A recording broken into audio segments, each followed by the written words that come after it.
الحمد لله رب العالمين والصلاة والسلام على سيد الأنبياء والمرسلين وعلى آله وصحبه أجمعين وعلى من تبعهم بإحسان أجمعين إلى يوم الدين أما بعد فأعوذ بالله من الشيطان الرجيم بسم الله الرحمن الرحيم إن الذين كفروا سواء عليهم أأنذرتهم أم لم تنذرهم لا يؤمنون ختم الله على قلوبهم وعلى سمعهم وعلى أبصارهم غشاوة ولهم عذاب عظيم ومن الناس من يقول آمنا بالله وباليوم الآخر وما هم بمؤمنين يخادعون الله والذين آمنوا وما يخدعون إلا أنفسهم وما يشعرون في قلوبهم مرض فزادهم الله مرضا ولهم عذاب أليم بما كانوا يكذبون وإذا قيل لهم لا تفسدوا في الأرض قالوا إنما نحن مصلحون ألا إنهم هم المفسدون ولكن لا يشعرون وإذا قيل لهم آمنوا كما آمن الناس قالوا أنؤمن كما آمن السفهاء ألا إنهم هم السفهاء ولكن لا يعلمون وإذا لقوا الذين آمنوا قالوا آمنا وإذا خلوا إلى شياطينهم قالوا إنا معكم إنما نحن مستهزئون الله يستهزئ بهم ويمدهم في طغيانهم يعمهون صدق الله العظيم وصدق رسوله النبي الأمين الكريم ونحن على ذلك لمن الشاهدين والشاكرين والحمد لله رب العالمين فقد قال الله تبارك وتعالى في شأن حبيبه وعظمته إن الله وملائكته يصلون على النبي يا أيها الذين آمنوا صلوا عليه وسلموا تسليما اللهم صل وسلم وزد وبارك على حبيبك سيدنا ونبينا ومولانا محمد وعلى آله وصحبه أجمعين رب اشرح لي صدري ويسر لي أمري واحلل عقدة من لساني يفقهوا قولي رب يسر ولا تعسر وتمم بالخير وبك نستعين يا فتاح يا فتاح اللهم آنس وحشتنا في قبورنا اللهم ارحمنا بالقرآن العظيم واجعله لنا إماما ونورا وهدى ورحمة اللهم ذكرنا منه ما نسينا وعلمنا منه ما جهلنا وارزقنا تلاوته آناء الليل وآناء النهار واجعله لنا حجة يا رب العالمين آمين بجاه طه وياسين برحمتك يا أرحم الراحمين والحمد لله رب العالمين معزز سامعین کرام، شفیق بزرگوں اور عزیز ساتھیوں، جیسا کہ حاجز نے گزشتہ دروس میں اس بات کی وضاحت کی تھی کہ اللہ عز و جل نے اس سورہ، خاص طور پر سورہ بقرہ کے حوالے سے، ترتیب کے حوالے سے گفتگو کی تھی کہ سورہ بقرہ کا میں زیادہ تر آدھا، تو اگر آپ ایکولی اگر ڈیوائڈ کر لیں سورہ بقرہ کو پورا، تو اس میں آپ کو ہوگا یہ کہ آدھا مکمل سورہ یہودیوں کے بارے میں ملے گا، آدھا مکمل سورہ مسلمانوں کے بارے میں ملے گا۔ ایکولی ڈیوائڈ اگر کر لیں ہم آیات کے اعتبار سے، یا پھر اگر رکوعات کے اعتبار سے دیکھا جائے تو 2 رکوع ادھر زیادہ ملیں گے سورہ مومنین کی طرف، اہل اسلام کی طرف۔ اور پھر ابتدا میں اللہ تعالیٰ نے ابتدائی جو 5 آیتیں تھیں جو ہم نے گزشتہ 2 درسوں میں پڑھی ہے، ان 5 آیتوں میں اہل ایمان کا، متقین کا، صراط مستقیم پر کون ہے ان کا ذکر کیا گیا، یعنی ان کی علامات کیا ہے، ان کی پہچان کیا ہے کہ بھئی نیکوکار کون ہے، ان کی پہچان کیا ہے۔ فرمایا کہ بھئی وہ لوگ کون ہوتے ہیں، غیب پر ایمان لاتے ہیں، اللہ نے جو کچھ انہیں دیا ہے اس میں سے خرچ کرتے ہیں، نماز کو قائم کرتے ہیں اور زکوٰۃ دیتے ہیں، اور اس کے علاوہ جو پہلی کتابیں نازل ہوئی ہے اس پر ایمان لاتے ہیں، جو اب ہے اس پر بھی ایمان لاتے ہیں، پہلی کتابوں پر بھی ایمان لاتے ہیں۔ یہی وہ لوگ ہیں جو ہدایت پر بھی ہیں، اور یہی وہ لوگ ہیں جو کامیاب اور کامران ہیں۔ اگر آپ اس کو تھوڑا سا ایلابریٹ کر کے دیکھنا چاہیں، قرآن کریم میں جو چیزیں اہم ہوتی ہے اس کا ذکر ایک مرتبہ نہیں ملتا، اس کا 1 سے 2 مقامات پر اس کا ذکر ملے گا۔ اگر یہی قسم کا اگر آپ ذکر دیکھنا چاہ رہے ہیں تو سورہ لقمان میں دیکھنا پڑے گا۔ سورہ لقمان مکی صورت ہے، مکی صورت جو مکے میں نازل ہوئی، اس سورے میں آپ کو ملے گا شروع میں الذین یقیمون الصلاۃ ومما رزقناہم وهم بالآخرۃ هم یوقنون اولئک علی ھدی من ربہم واولئک هم المفلحون۔ یہی آیتیں مینوان آپ کو سورہ لقمان میں ملے گی، مگر یہاں میں وہاں میں فرق۔ اور ایسا نہیں ہے کہ قرآن کریم میں اگر کوئی چیز ریپیٹ ہوئی ہے تو بے معنی نہیں ہوئی ہے، نہیں، جہاں ریپیٹ ہوئی ہے اس میں اور اس میں کچھ نہ کچھ فرق ضرور ہوتا ہے۔ جیسے سورہ لقمان میں قرآن کریم کے نازل ہونے کا اور پہلی کتابوں کے اترنے کا ذکر نہیں ہے، یہاں پر ہے سورہ بقرہ میں۔ کیوں؟ کیونکہ وہ سورہ مکے میں نازل ہوا، مکے والے جو ہے کفار تھے، ان کو پہلی کتابوں کے بارے میں کچھ علم نہیں تھا کہ توریت کیا ہے، انجیل کیا ہے، اس کا ذکر نہیں ہے۔ مگر یہ جو سورہ نازل ہو رہا ہے مدینے میں، اور زیادہ تر اس سورے کا فوکس یہود ہے مدینہ منورہ کے، تو ان کے پاس قرآن بھی ہے سامنے، قرآن سے پہلے والی دوسری کتابیں بھی ہے، تو اللہ تعالیٰ نے اس یہاں پر جو آیتیں نازل ہوئی اس میں اس کا ذکر فرمایا۔ اب جو آیتیں آج ہم تلاوت کیے ہیں، یعنی آیت نمبر 6 سے لے کر 7 تک، یہ 2 آیتیں کفار کے بارے میں نازل ہوئی، یعنی اب ایمان والے کون ہے پتہ چل گیا۔ دیکھیے دن کب معلوم ہوتا، دن کی پہچان کب ہوتی؟ جب رات آئے۔ اجالے کی حقیقت کا پتہ کب چلتا؟ جب سامنے اندھیرا بھی رہے، سفید اور کالے کا رنگ بازو بازو ہو تو سمجھ میں آتا ہے، دن اور رات ساتھ ہو تو سمجھ میں آتا ہے بھئی دن کا فائدہ یہ ہے، رات کا فائدہ یہ ہے۔ اگر خالی دن ہی دن رہے تو نہ دن کی اہمیت رہتی ہے نہ رات کی اہمیت کا پتہ چلتا ہے۔ تو ایمان اور کفر دونوں سامنے ہوں گے تو ہمیں سمجھنے میں آسانی ہوتی ہے کہ بھئی ایمان والوں کا فرق کیا ہے، کفار کا فرق کیا ہے، منافقین کا فرق، یہ سمجھ میں آتا ہے۔ گورا کالا دو ایک جگہ رکھا جائے تو کالا ایک ہے، گورا ایک ہے، دونوں کا فرق بازو بازو ہو، ایک ساتھ ذکر کیا جائے تو پتہ چلتا ہے۔ تو اللہ تعالیٰ نے 5 آیتوں میں اہل ایمان کا ذکر فرمایا، اب 2 آیتوں میں صرف 2 آیتوں میں کافروں کا ذکر فرمایا، یعنی وہ کفار جو علانیہ طور پر کفر کیے، علانیہ طور پر کھلم کھلا جو کفر کیے ان کا ذکر۔ پھر آیت نمبر 8 سے لے کر آیت نمبر 20 تک، آیت نمبر 8 سے لے کر آیت نمبر 20 تک 13 آیتیں منافقین کے بارے میں نازل ہوئی۔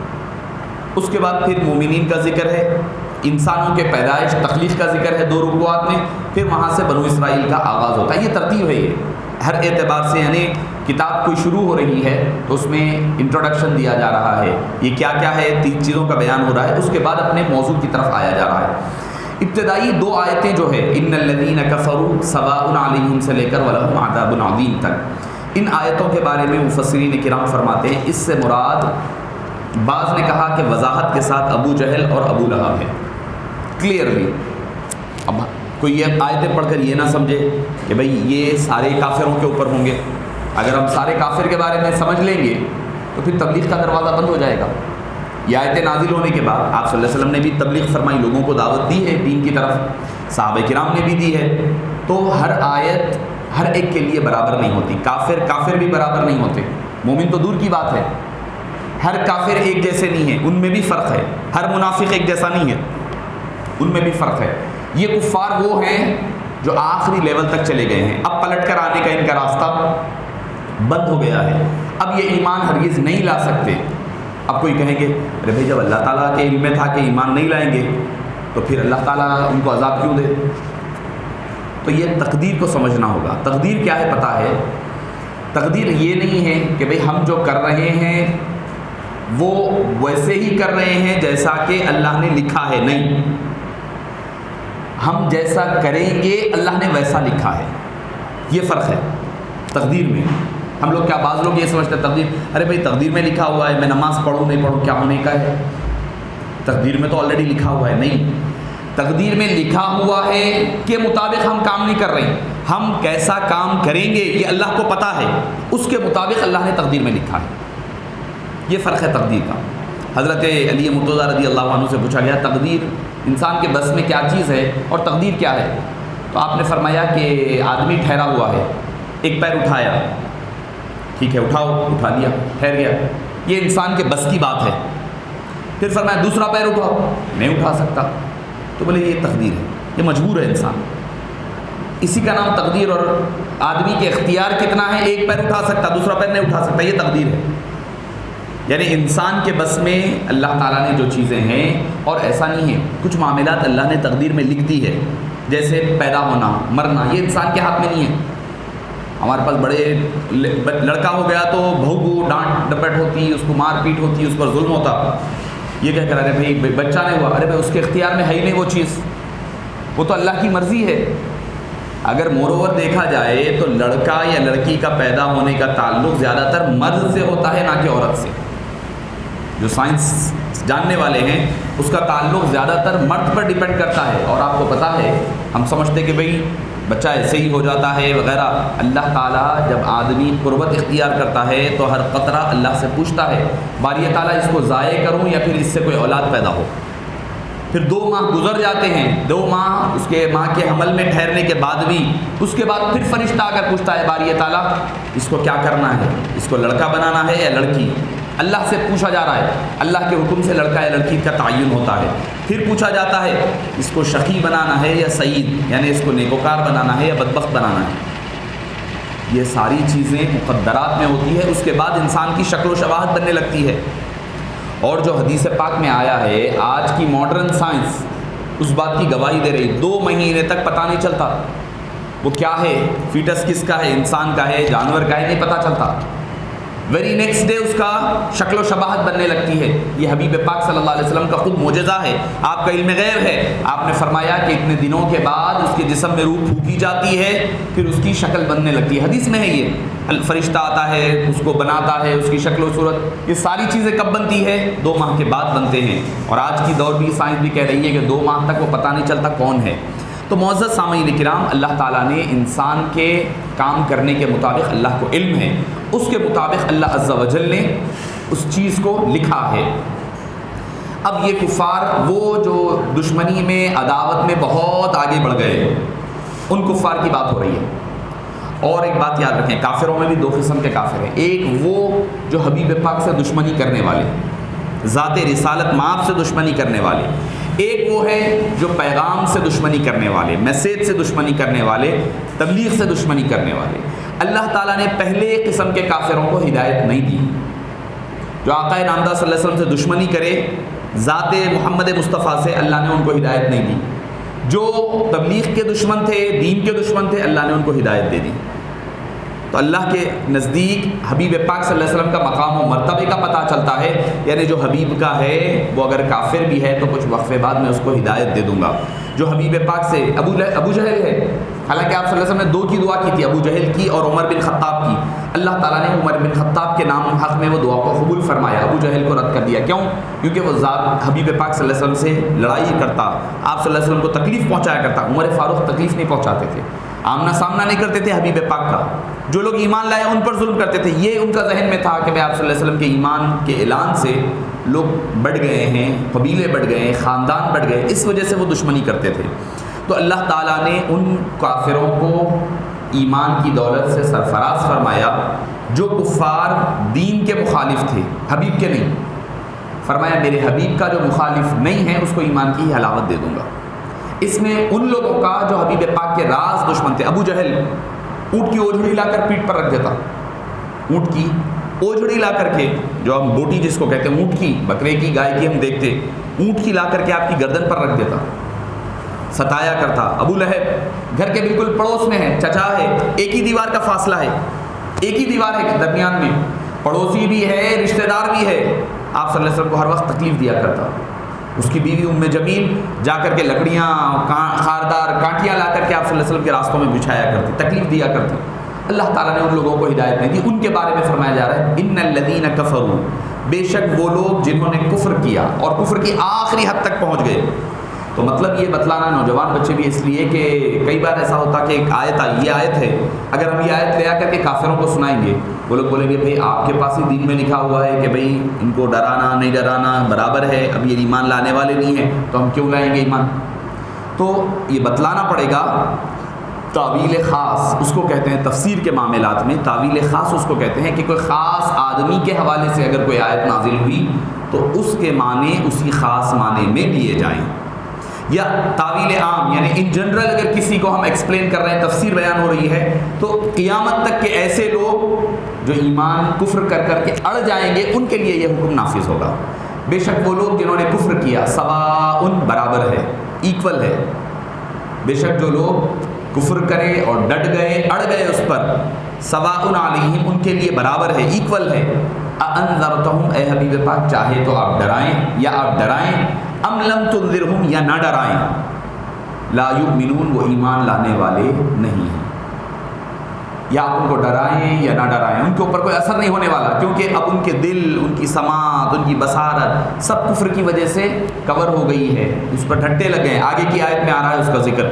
تو اب وہ ایمان لانے والے نہیں ہیں، اب ایمان کے راستے سے وہ دور ہو چکے ہیں. اب پلٹ کر کے حبیب پاک صلی اللہ علیہ وسلم وہ لوگ آنے والے نہیں ہیں، ان کا اتنی دور چلے گئے کہ اب پلٹ کر آنا ان کے لیے ممکن نہیں ہے. تو پتہ کیا چلا کہ آدمی اگر کوئی گناہ کرتا ہے، گناہ ہو رہا ہے، گناہ کر رہا ہے، تو گناہ کے ساتھ ساتھ اس قدر گناہ میں آگے نہ چلے جائے کہ پلٹ کر آنے کے راستے بند ہو جائیں. آدمی کو اتنا گناہ میں آگے نہیں بڑھنا چاہیے. گناہ ہوا فوری توبہ کر لینا. حبیب پاک صلی اللہ علیہ وسلم نے فرمایا کہ کلو بنی آدم خطاؤون، سارے بنو آدم انسان گناہ گار ہے، سارے کے سارے گناہ گار ہیں. کوئی یہ دعویٰ نہیں کر سکتا میں گناہ نہیں کرتا ہوں. کوئی دعویٰ کر رہا ہے تو وہ جھوٹا ہے، کہ حبیب پاک صلی اللہ علیہ وسلم فرما دے تو اس کے بعد کون دعویٰ کر سکتا ہے. فرمایا کلو بنی آدم خطاؤون، ہر آدمی ہر انسان گناہ گار ہے، ہر بنو آدم. وخیر الخطائین، مگر سب سے بہترین گناہ گار کون ہے؟ التوابون، توبہ کرنے والے. گناہ کر کر جو توبہ فوری کر لیتا ہے وہ ایسا ہو جاتا ہے جیسے کہ اس نے گناہ کیا ہی نہیں.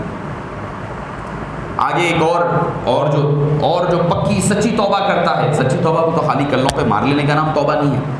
میں نے آئندہ نہیں کروں گا توبہ کانا پکڑ لیے، یہ توبہ نہیں ہے. جو حقیقی طور پر ایسی توبہ کہ بھئی آپ توبہ جس کو کہتے ہیں، توبہ اس کو کہتے ہیں کوئی گناہ ہو گیا، اب آئندہ وہ گناہ نہیں کرنے کا پکا ارادہ. دوسری چیز، اگر کسی کا نقصان کرے تھے وہ گناہ میں، کسی کا مال لوٹ کر کے گناہ کرے تھے، وہ مال لوٹانا. اور اللہ سے بھی توبہ کرنا. بندوں کا حق گیا تھا تو بندوں کا سے بھی معافی چاہنا، ان کا اگر مال وغیرہ کچھ لوٹے تھے جو واپس کر سکتے ہیں تو واپس کرنا، پلس اس کے کہ آئندہ نہ کرنے کا پختہ ارادہ کرنا. جب آدمی ایسی توبہ کر لیتا ہے تو قرآن میں آتا ہے، سورہ فرقان میں آتا ہے الا من تاب وآمن وعمل صالحا. جب وہ توبہ کر لیتا ہے اور عمل صالح کی طرف چلے جاتا ہے تو کیا ہوتا ہے؟ فاولئک یبدل اللہ سیئاتہم حسنات. خالی اس کے گناہ معاف نہیں ہوتے، جتنے گناہ کرا تھا وہ سارے کے سارے نیکیاں بنا دیا جاتا ہے. اس کے یبدل اللہ تبدیل کر دیتا ہے سیئاتہم، اس کے گناہوں کو حسنات میں کنورٹ کر دیتا ہے. کب؟ جب اس کی ارادہ پختہ ہو، اللہ سے توبہ کرے، بندوں سے بھی معافی چاہے، تب اس کی توبہ مکمل ہو جائے، اس کے بعد یہ معاملہ ہوتا ہے.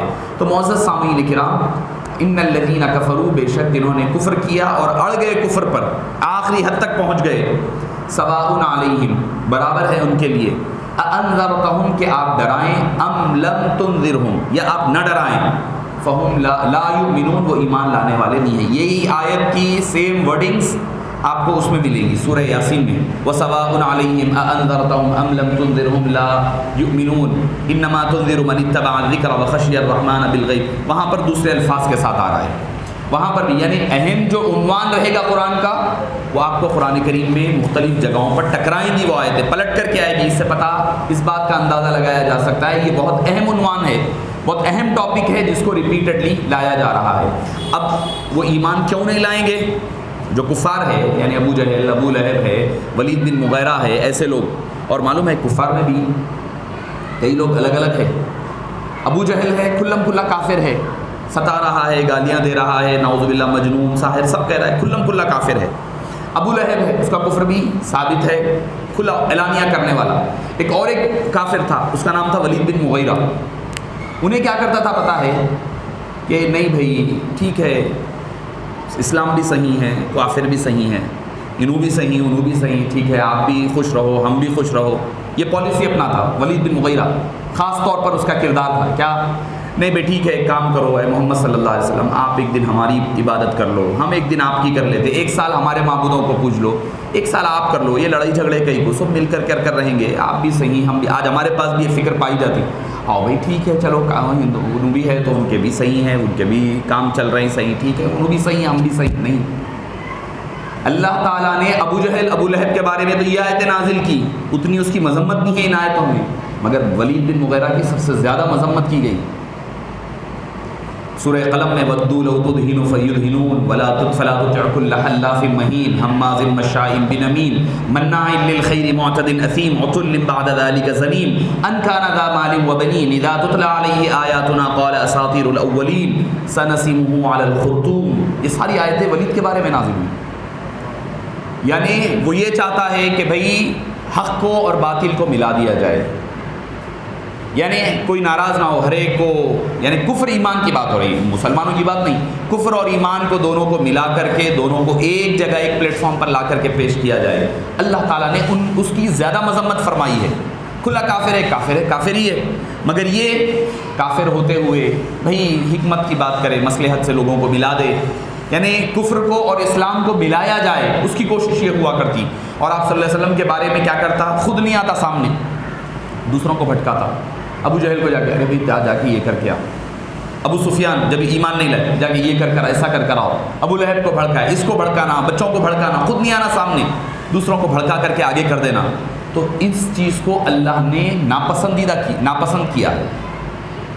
فرمایا جو بات ہے، جو ابو جہل ہے سامنے بھی کافر ہے پیچھے بھی کافر ہے، جو بولنا ہوتا سامنے بولتا، ولید بن مغیرہ سامنے نہیں بولتا، سامنے یہ کرتا، بد پیچھے جا کر کے لوگوں کو بھڑکایا کرتا۔ اللہ نے اسی لیے اس کے بارے میں کہا ہماز مشاء بنمیم، چغلی کھانے والا، لوگوں کو بھڑکانے والا، برائی پیچھے بد پیچھے کرنے والا، یہ ساری صفات ولید بن مغیرہ کے بارے میں ذکر کیا۔ اب ذکر ہو رہا ہے اللہ تعالیٰ ان کو کیوں ہدایت نہیں دے رہا، ایمان کیوں نہیں لا رہی۔ ختم اللہ علی قلوبہم، اللہ نے ان کے دلوں پر مہر لگا دی ہے۔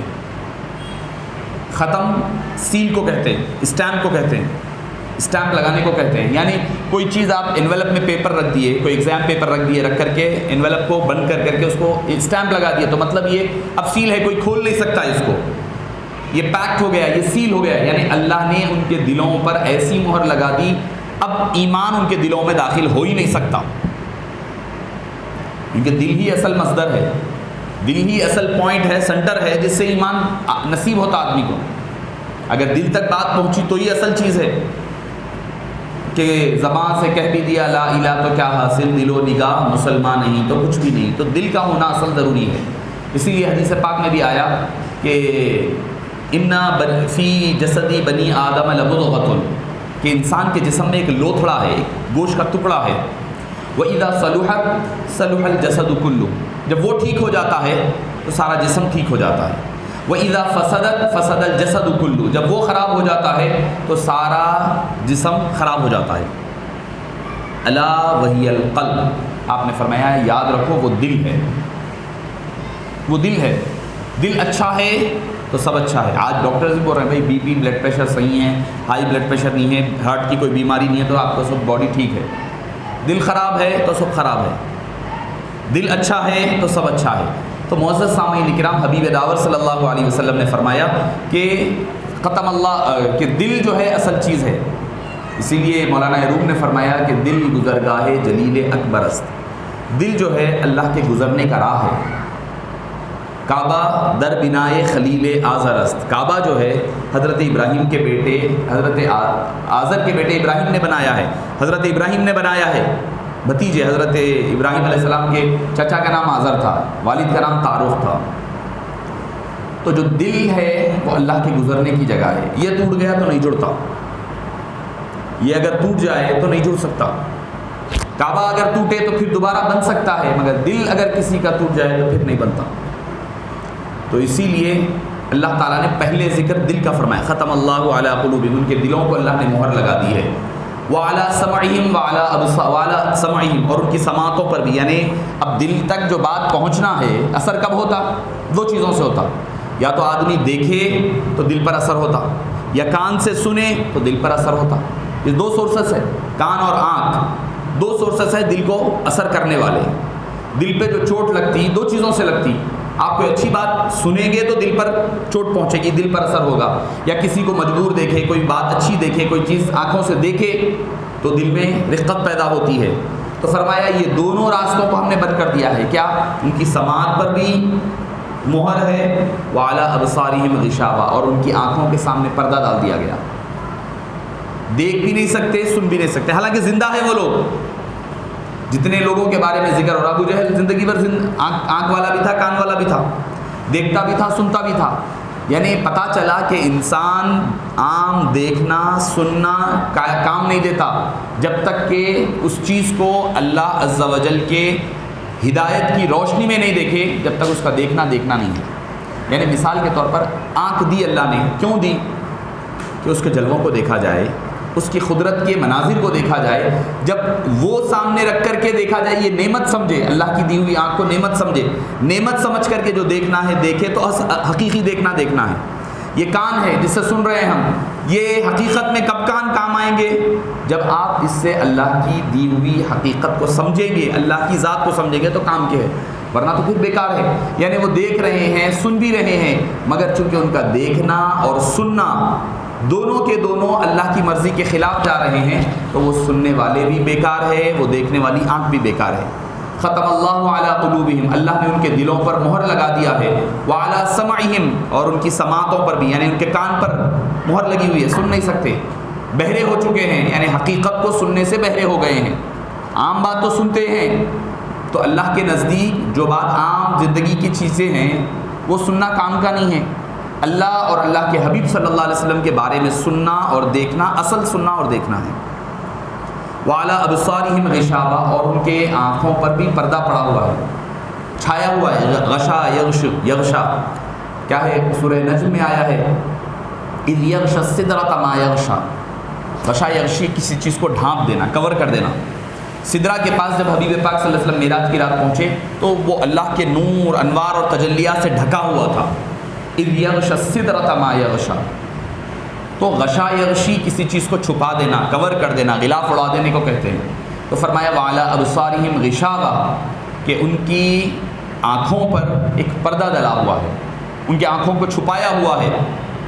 وَلَهُمْ عَذَابٌ عَظِيمٌ، اور ان کے لیے بہت بڑا عذاب ہے۔ بس دو آیتوں میں کافروں کی بات ختم کر دی۔ جو وہ کافر جو ہمیشہ سے آپ صلی اللہ علیہ وسلم کو تکلیف پہنچاتے ہیں، ان کے بارے میں ہو رہی ہے، عام کافروں کی بات نہیں ہو رہی۔ کہیں بچے جائیں گے جا کے کوئی غیر مسلم آس پڑوس میں جائے، بھئی آپ لوگوں کے بارے میں ایسا آیا ہے آیت میں، تو ہمارے پاس مسئلہ کیا ہے؟ ایک کیلنڈر تھا، میں پڑھنے کے دوران ایک کیلنڈر تھا، ایک ہمارے پاس کی مسلم تنظیم والے چھپائے تھے۔ تو کیلنڈر ہے، کیلنڈر کے اوپر لکھا ہے کیا؟ کہ وَقَاتِلُوا الْمُشْرِكِينَ حَيْثُ وَجَدتُّمُوهُمْ، جہاں کہیں کافروں کو پاؤ، مشرکوں کو پاؤ، قتل کر دو۔ آیت لکھے ہوئے، کیلنڈر چھپا ہے۔ وہ کیلنڈر کہیں سے ہوتے ہوا تھے غیر مسلم کے پاس پہنچا، اسے وہ پوچھنے کا مصحف یہ کیا ہے؟ تیلگو میں بھی ترجمہ کر دیے، انگلش میں بھی کر دیے، اردو میں بھی کر دیے، تینوں زبانوں میں، سب پڑھ رہے ہیں، سمجھ میں آ رہا۔ مشرکین جہاں پکڑے گئے وہاں پکڑ کے مار دو، قتل کر دو۔ آیت ہے، سورہ توبہ کی آیت ہے، 10ویں پارے کی، لکھا ہوا ہے ٹاپ پہ، کیلنڈر کے ٹاپ پر۔ میں نے کہا بھائی صاحب یہ آیت جو ہے یہ کانٹیکسٹ میں جیسا جوڑنا ہے اس کے خلاف ہے۔ کیوں؟ یہ خاص ایک موقع کے وقت کی بات ہو رہی ہے۔ کیا موقع ہے؟ جب مشرکین مکہ کفار میں مدینہ منورہ میں، مکہ مکرمہ میں لوگوں کو ستا رہے تھے، فتح مکہ کے بعد جو باقی رہ گئے تھے ان کو کہا گیا بھئی 1 سال کا ہم آپ کو ٹائم دیتے ہیں، اس 1 سال کے ڈیوریشن کے بعد آپ کو مکے سے نکل کر باہر چلے جانا ہے، ورنہ آپ کو ڈیوریشن، کیونکہ یا تو اسلام لاؤ یا مکے کی سٹی چھوڑ کر کے چلے جاؤ، اس کے بعد اگر آپ نہیں نکلیں گے فَإِذَا انْسَلَخَ الْأَشْهُرُ الْحُرُمُ فَاقْتُلُوا الْمُشْرِكِينَ حَيْثُ وَجَدتُّمُوهُمْ، اس کے بعد جو ہے یہ امپلیمنٹیشن ہوگا، یہ حکم نافذ ہوگا کہ آپ کا قتل کر دیا جائے گا۔ اب یہ خاص ریفرنس اور فریم ورک کے اندر ہوئی ہوئی بات ہے۔ اس کو آپ باہر نکال کر کے عام کر دیں گے تو لوگوں میں غلط میسج جائے گا. ہو سکتا ہے کہ مشرکین میں کوئی ایمان لانا چاہتا ہے مگر وہ اس وجہ سے، ان باتوں کی وجہ سے وہ ایمان لانا بھی چھوڑ دے گا، وہ ایمان نہیں لائے گا. وہ کہے گا کہ بھائی میں کیوں لاؤں ایمان، جبکہ مسلمانوں کے نزدیک یہ قرآن میں ہے کہ بھائی جہاں کہیں ملے مار دو. اس سے اور نفرتیں بڑھے گی اور جو ایمان لانے کا جذبہ پیدا رکھے گا وہ بھی دور ہو جائے گا. تو اسی طرح یہ جو دو آیتیں ہیں، یہ جو آیتیں عام کافروں کے بارے میں نہیں ہیں، خاص قسم کے کفار کے بارے میں ہے جو خاص طور پر آپ صلی اللہ علیہ وسلم کو پرسنلی ستاتے تھے. ستاتے ظلم و ستم اس قدر بڑھ گیا کہ وہ آخر حد تک پہنچ گیا. تب اللہ نے ان کے بارے میں فرمایا ان کے ساتھ یہ سلوک ہوگا. یہ عام لوگوں کے بارے میں نہیں ہے. اب یہاں سے 7ویں آیت سے لے کر 20ویں آیت تک یہ جو 13 آیتیں ہیں اس کے بارے میں دو قول ہے. پہلا قول جو ہے آپ حضرات اکثر سنے ہوں گے، یہ منافقین کے بارے میں ہے، خصوصیت کے ساتھ یہ منافقین کے بارے میں ہے. یعنی منافق کس کو کہتے ہیں؟ جو ایمان لانے کا ظاہری طور پر دعویٰ کرے، کہے کہ بھئی ہم ایمان لائے مگر دل سے ایمان نہ لائے، اس کو منافق کہتے ہیں. زبان سے کہے دل سے نہ مانے، یہ منافق ہے. اگر ہم بھی کہیں پر ایسے مسئلہ کچھ کر رہے ہیں، ہو رہا ہے ہم سے، تو ہم بھی کہیں نہ کہیں ایک آدھ لیول کے منافقت پائی جائے گی. اگر کیونکہ آپ صلی اللہ علیہ وسلم نے جو منافقین کی علامتیں بھی بیان فرمائیں، منافق نہیں کہا کسی کو مگر ان کی نشانیاں پائی گئی. تو نفاق کی کئی علامتیں ہیں، کئی کیٹیگریز ہے. وہ ایک کیٹیگری میں کہیں نہ کہیں پھر ہم بھی سیٹ ہو جاتے ہیں. فرمایا کیا ہے؟ آیت المنافقی ثلاث. اچھا منافق کہتے کس کو؟ یعنی ایمان تو لا لے، جب مشکل آئے تو راہ فرائض اختیار کرے. ایمان لائے، لا کے مال غنیمت بٹ رہا، کلمہ پڑھ لیا، آگے ہو پہ ہم بھی مسلمان ہیں، لاؤ مال غنیمت دو، پیسہ دو، لے لیے. جب بولے چلو جہاد کے لیے، نہیں یہ نہیں ہو سکتا ہمارے سے، پلٹ کر بھاگ گئے. یہ نفاق ہے. یعنی جہاں پر اپنا فائدہ ہو وہ فائدہ اٹھا لے، جہاں پر مشکل ہے، جہاں پر بات اپنے مطلب کی نہیں آ رہی ہے، چھوڑ کر بھاگ جانا، یہ منافقت ہے. اور یہ قیامت تک ہو سکتا ہے، کوئی بھی ہو سکتا ہے. آپ صلی اللہ علیہ وسلم نے فرمایا آیت المنافق ثلاث. منافق کی نشانیاں 3 ہیں. اذا تکلم کذبا، جب بات کرے جھوٹ بولے، جب بات کرے جھوٹ بولے، یہ منافق کی پہلی علامت ہے. وَإِذَا وَعَدَ خَالَفَ، جب بھی وعدہ کرے وعدہ خلافی کرے. جب بھی ٹھیک ہے، مجبوری الگ چیز ہوتی ہے، کبھی ایک آدمی کہہ دے کوئی جھوٹ کی بھی پھر الگ الگ کیٹیگریز بنائی کہ بھائی سچ سمجھ کر کے کہہ دیے آپ کو خود نہیں معلوم تھا، یہ اور بات ہے. جانتے بوجھتے یہ غلط ہے، اس کے باوجود بھی مسلسل آپ جھوٹ. اذا تکلم یعنی جب بھی بات کرے جھوٹ بولے. ایک وَإِذَا وَعَدَ خَالَفَ، جب بھی وعدہ کرے خلاف ورزی کرے. پیسے دیتا ہوں بول رہے ہیں، پھر آ رہے ہیں، کل آؤ پرسوں آؤ، پھر آ رہے ہیں آپ. وعدہ یہ مسلمان کی علامت نہیں. اگر کسی کے اندر ایک نشانی پائی جاتی ہے تو نفاق کی ایک علامت اس کے اندر پائی جاتی ہے. وَإِذَا تُؤْمِنَ خَانَ، اور وَإِذَا تُؤْمِنَ خَانَ، اور جب اس کے پاس کوئی امانت رکھوائی جائے اس میں وہ خیانت کرتا ہے.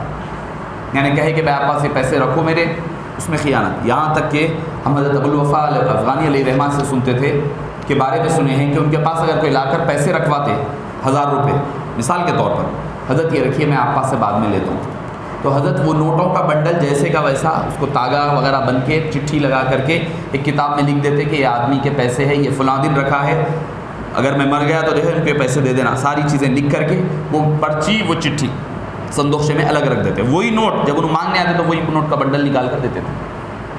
وہ نوٹ استعمال کر لے کے بعد میں دوسرے دیں گے تو ہو سکتا ہے یہ خیانت میں نہ آ جائے کہیں. اتنا اہتمام کرتے تھے، خیانت کا، امانت کا اس قدر اہتمام کہ ایسا نہ ہو کہ ہاں اگر کوئی کہہ دے بھائی آپ یہ استعمال کر لو، میں جب بھی آپ سے مانگوں گا آپ کے پاس سے آپ دے دیں تو پھر ٹھیک ہے، جب استعمال کر سکتے. تو یہ آیت المنافق فرمایا 3 علامتیں منافقین کی. جب بات کرے جھوٹ بولے، وعدہ کرے تو وعدہ خلافی کرے، اور جب امانت رکھائی جائے تو امانت میں خیانت کرے. ایک تو یہ ہے کہ منافقین کے بارے میں قرآن میں سورہ منافقون آیا، اس میں اجمالاً ذکر ہے. آگے چلے جائیں تو سورہ نساء میں تفصیل ہے، سورہ آل عمران میں تھوڑا ذکر ہے، اس کے علاوہ سورہ توبہ میں سب سے زیادہ تفصیل کے ساتھ سورہ توبہ میں ہے. ایک مکمل سورہ تو سورہ منافقین نازل ہی کیا گیا. وہ کیا سمجھتے تھے کہ وہ دراصل ان کو بھی پتا تھا اللہ کو تو ہر چیز کا علم ہے، وہ دھوکہ اللہ کو نہیں دیتے تھے.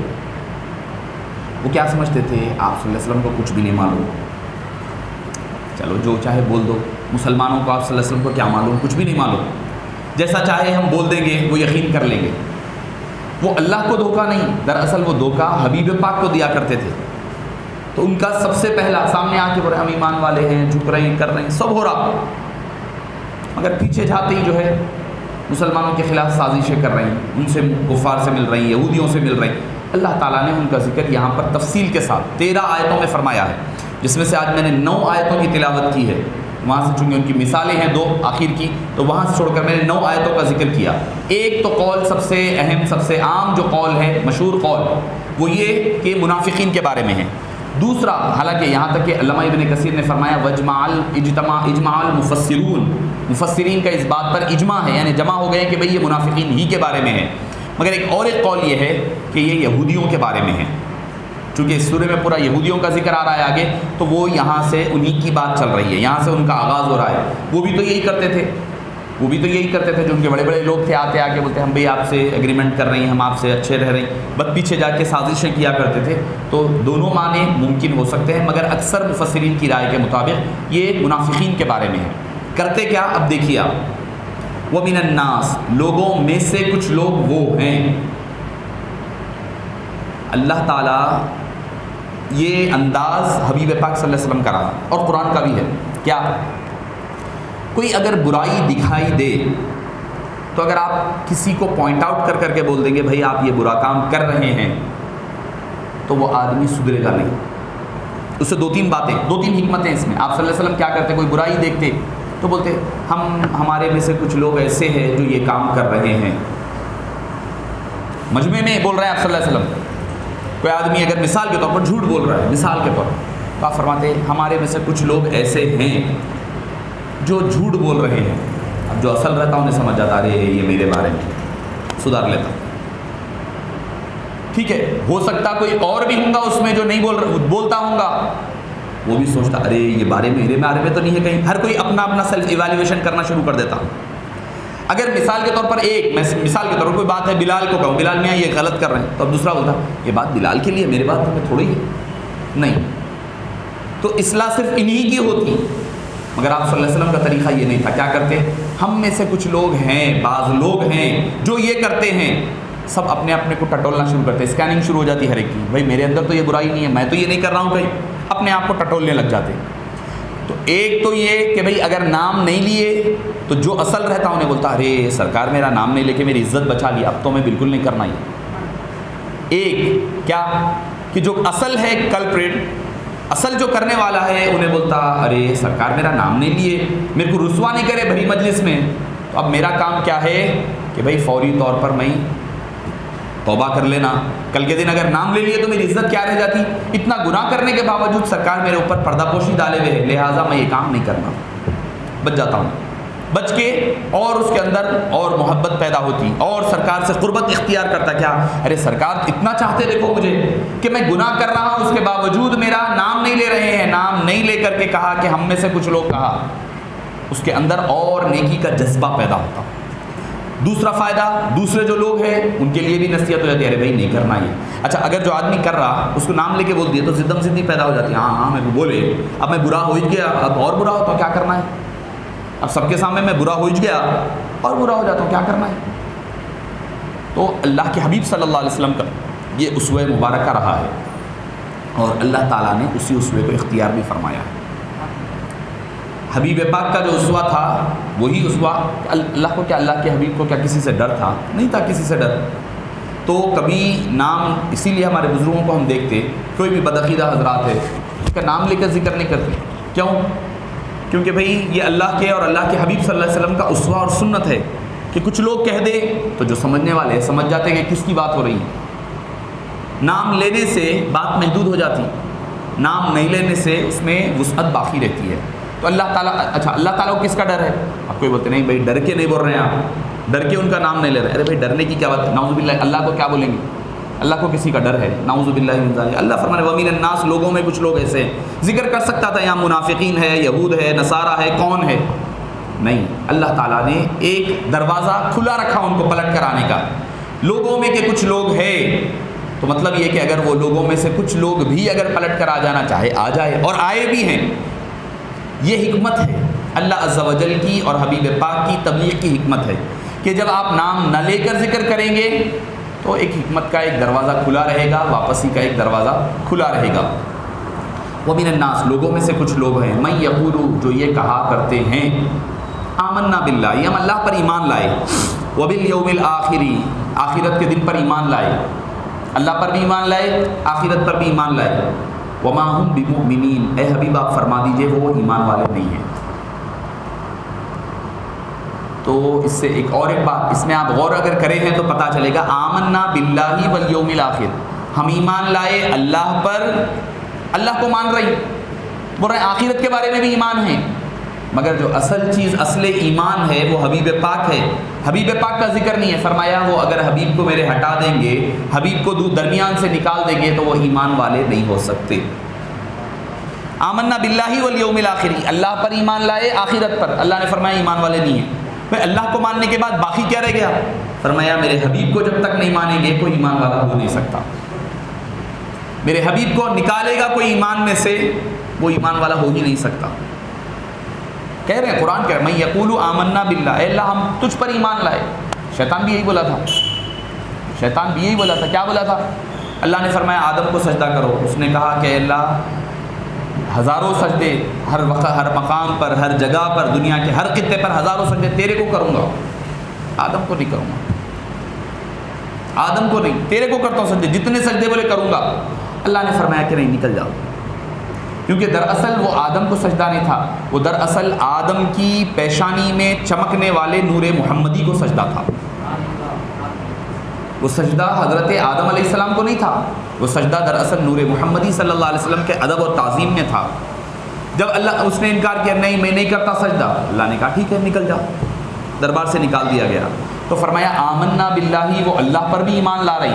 آج بتایا جا رہا اللہ کو مانو، خالی اللہ کی سننا ہے، اللہ پر ایمان لائے کافی ہے، اللہ کو ایک مان لو وہ کافی ہے، نہیں، اللہ نے فرمایا کافی نہیں ہے، جب تک کہ میرے حبیب کا ذکر شامل نہ ہو جائے جب تک کہ ایمان مکمل نہیں ہو سکتا۔ اذان ہے، اللہ کا ذکر کرو آپ، اذان میں حبیب پاک کے ذکر کے بغیر اذان مکمل نہیں ہوتی۔ نماز میں بیٹھ گئے آپ، اور اللہ کی عجیب شان دیکھیں آپ، ذکر رسالت ماں صلی اللہ علیہ وسلم، نماز میں آپ ٹھہرے ہوئے ہیں، آپ ٹھہرے ہوئے ہیں، تسبیح کر رہی ہیں، اللہ کی حمد ہو رہی، ثنا ہو رہی، اللہ کی تعریف بیان ہو رہی، رکوع ہو رہا، سجدہ ہو رہا، سب ہو رہا۔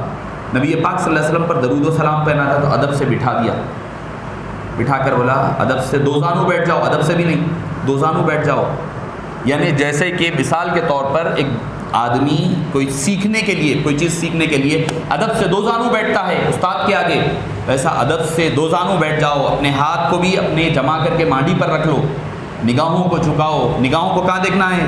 تحیات میں بیٹھے وقت اپنی مانڈی میں، گود میں دیکھنا ہے، نگاہوں کو بھی نیچے کرو۔ اب اس کے بعد میرے حبیب پاک پر صلاۃ و سلام پیش کرو۔ یہ ہے اللہ تعالیٰ کا ذکر رسالت میں آپ صلی اللہ علیہ وسلم، ہر جگہ جوڑا گیا، ہر جگہ جوڑا گیا۔ اچھا درود سلام کب پڑھنا ہے آپ صلی اللہ علیہ وسلم پر؟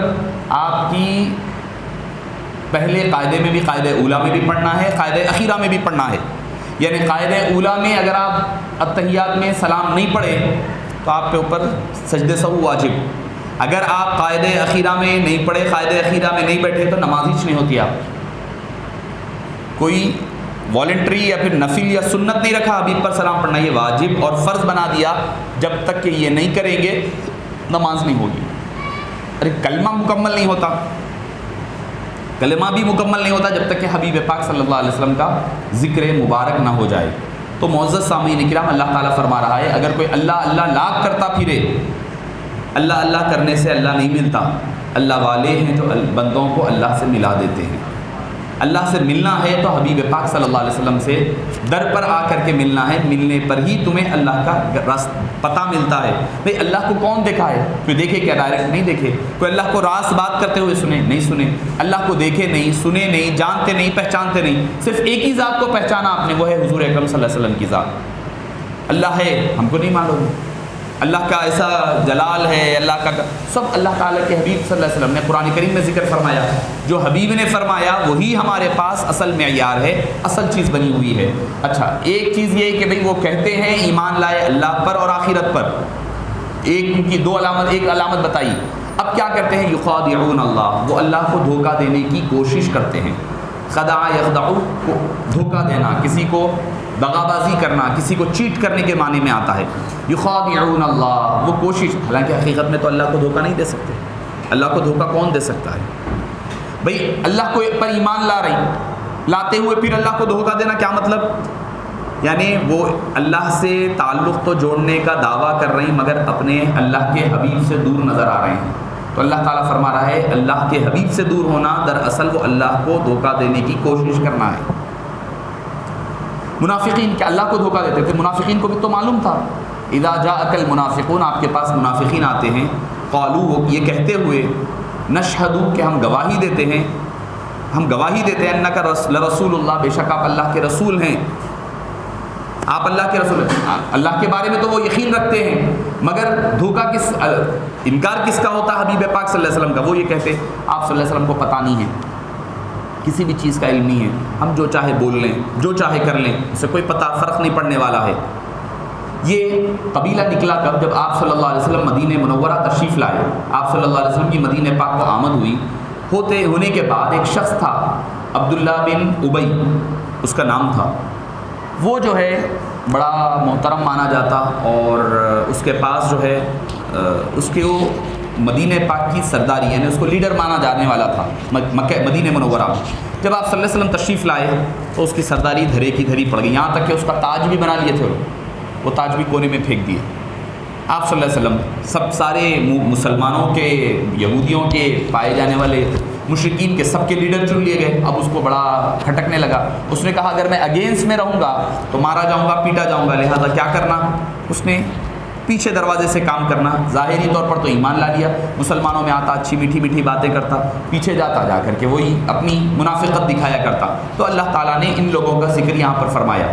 اور کرتے کیا؟ آ کے بولتے یا رسول اللہ آپ، اور اس کی چودراہٹ دیکھیں، اس کی بڑپنا دیکھیں. آپ کیا کرتا کہ بھئی جب آپ صلی اللہ علیہ وسلم تقریر کے لیے ٹھہرتے، کتاب کے لیے، اب عبداللہ بن ابی اٹھ کے ٹھہر جاتا، ٹھہر کے کہتا ھذا محمد، یہ محمد صلی اللہ علیہ وسلم ہے. اے لوگو، اے مجمع میں بیٹھنے والو، یہ جو فرما رہے ہیں غور سے سنو. اپنے آپ کو پریزنٹ کرنا. یہ جو کہہ رہے ہیں نا ذرا غور سے سنو، آپ کی بات جو ہے آخری فیصلہ ہے، آپ کی بات قرآن و حدیث کی بات ہے، غور سے سنو. سب بول کے بیٹھ جاتا. اس کے بعد آپ صلی اللہ علیہ وسلم شروع کرتے، نظر انداز کر دیتے. آپ صلی اللہ علیہ وسلم کسی کو رسوا نہیں فرماتے. سوئے طیبہ سفر میں رہنے دو، یا نبی رہ گزر میں رہنے دو، ہم برے ہیں تو آپ ہی کے ہیں، بات گھر کی ہے گھر میں رہنے دو. حبیب پاک کا تو معاملہ. منافقین، کافروں کے بارے میں بھی وہی، منافقین بھی ہوتے تو ان کو نظر انداز فرماتے. یہ آپ کی رحمت للعالمین ہی ہے. مگر اللہ تعالیٰ فرماتا ہے کہ نہیں حبیب پاک، آپ رحمت والے نبی ہیں، آپ معاف فرمائیں گے، مگر اللہ تعالیٰ ان کو نہیں چھوڑنے والا. آ کر کے غزوہ تبوک کے بعد صحابہ کے پاس آئے. 3 صحابہ تھے، ذکر تفصیل سے آیا ہے سورہ توبہ میں. وعلی الثلاثۃ الذین خلفوا، 3 صحابہ جو پیچھے رہ گئے تھے. ان کے پاس منافقین آئے، آ کر کہنے لگے ارے کیا کر رہے ہیں، کہاں جا رہے ہیں؟ سرکار کے پاس. کیوں جا رہے ہیں؟ بولے ہم تبوک کی جنگ میں شریک نہیں ہوئے تھے، نہیں جا سکے کاہلی اور سستی کی وجہ سے، تو ہم جا کے آپ صلی اللہ علیہ وسلم سے معافی چاہیں گے اور بتائیں گے کہ بھائی ہمارے سے غلطی ہوئی، ہم نہیں آ رہے تھے، ایسا نہیں آئے. کیا کہ بولے گے؟ بولے ارے پاگل ہو گئے تم لوگ، ایسی بےخوفی مت کرو، جاؤ جا کے کوئی اور بہانہ بنا دو سرکار کے پاس، کہہ دو کہ بھائی بچہ بیمار تھا، بیوی بیمار تھی، فلاں تھا، میں طبیعت خراب تھی، سواری نہیں تھی، کچھ بھی بول دو، ہم وہی کر کے آ رہے ہیں. ابھی حبیب پاک کن جا کے بولے ہمارے پاس یہ نہیں تھا، وہ نہیں تھا. آپ صلی اللہ علیہ وسلم ہاں خاموش، اچھا ٹھیک ہے، جاؤ بھیج دیے. تم بھی جاؤ، کوئی بہانہ بنا لو. صحابہ کرام سوچنے لگے پہلے تو جنگ تبوک میں ہم شریک نہیں ہوئے، دوسری بات جا کے آپ صلی اللہ علیہ وسلم سے جھوٹ بولے، یہ نہیں ہو سکتا. حالانکہ حبیب پاک کو سب پتہ ہے، کون کس وجہ سے نہیں آیا، کون کس وجہ سے آیا، کون نہیں آیا، ساری چیزیں پتہ ہے.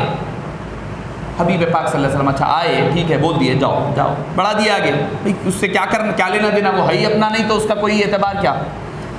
جو صحابہ آئے ان سے پوچھا کیوں نہیں آئے؟ بولے ایک تو جنگ میں نہیں گئے، دوسرے جھوٹ بولنا سرکار سے، یہ نہیں ہو سکتا. جا کے صحیح بول دیا یا رسول اللہ سب تھا، کوئی بیمار نہیں تھا، کچھ نہیں تھا، سواری بھی تھی، مال و دولت کا چونکہ وہ کٹنے والا تھا، فصل تیار تھی کاٹنے کے لیے، ہم سوچے چلو بھائی فصل کاٹ دیں گے، کاٹنے کے اس کے بعد جو ہے ہم جا کر جنگ میں شریک ہو جائیں گے، مگر شیطان جو ہے ہمارے کو وسوسے ڈال کر کے کاہلی سستی پیدا کر دیا، اس وجہ سے ہم رک گئے، اس وجہ سے نہیں آ سکے۔ آپ صلی اللہ علیہ وسلم کچھ بھی نہیں بولے، خاموشی اختیار فرمائیں۔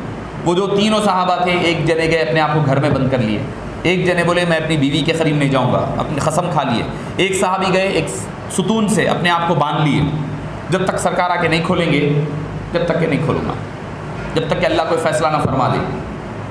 ابھی حبیب پاک نے کوئی فیصلہ نہیں فرمایا تھا، اپنے طور پر صدا دے لیے، اب حبیب پاک بھی چھوڑ دیا، ٹھیک ہے اللہ کے حوالے معاملہ کرے نا، اللہ ہی دیکھے گا، اگر تم میرے حوالے کرتے تو میں کچھ فیصلہ کرتا، مگر تم اللہ کے حوالے اپنا فیصلہ کر لیے۔ تو اب جب تک قرآن، اس کے بعد تقریباً کم و بیش 40 دن کے بعد قرآن کی آیتیں نازل ہوئی جس میں اللہ تعالیٰ نے ان کی معافی کا اعلان فرمایا۔ تو منافقین یہ سمجھتے تھے آپ صلی اللہ علیہ وسلم کو کچھ بھی پتہ نہیں ہے، تو یہ عقیدہ رکھنا کہ آپ صلی اللہ علیہ وسلم کو کچھ بھی علم نہیں ہے، کچھ بھی پتہ نہیں ہے، یہ منافقین کا عقیدہ ہے۔ حضور کچھ نہیں جانتے، یہ منافقین کا عقیدہ ہے۔ صحابہ کا عقیدہ کیا ہے؟ حضور سب جانتے ہیں، جو ہو چکا ہے، جو ہوگا حضور جانتے ہیں، یہ تھا صحابہ کرام کا عقیدہ۔ اور وہ آ کر کے اللہ کو کیا دھوکہ دیں گے؟ وہ اصل میں اللہ کے حبیب صلی اللہ علیہ وسلم کو دھوکہ دیتے۔ اللہ فرما رہا ہے میرے حبیب کو دھوکہ دیتے ہو، دھوکہ دینے کی کوشش کرتے ہو، دھوکہ تو نہیں ہو سکتا، وہ کوشش کرتے ہو۔ فرمایا وہ اصل میں حبیب پاک کو دھوکہ دینا نہیں ہے، دراصل وہ اللہ ہی کو دھوکہ دینا ہے۔ والذین آمنوا، اور ان لوگوں کو دھوکہ دیتے ہو جو ایمان لائے ہو۔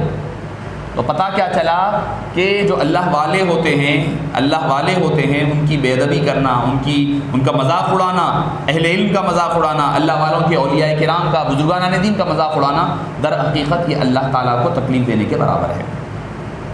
اللہ اس کا بھی بدلہ لیتا ہے۔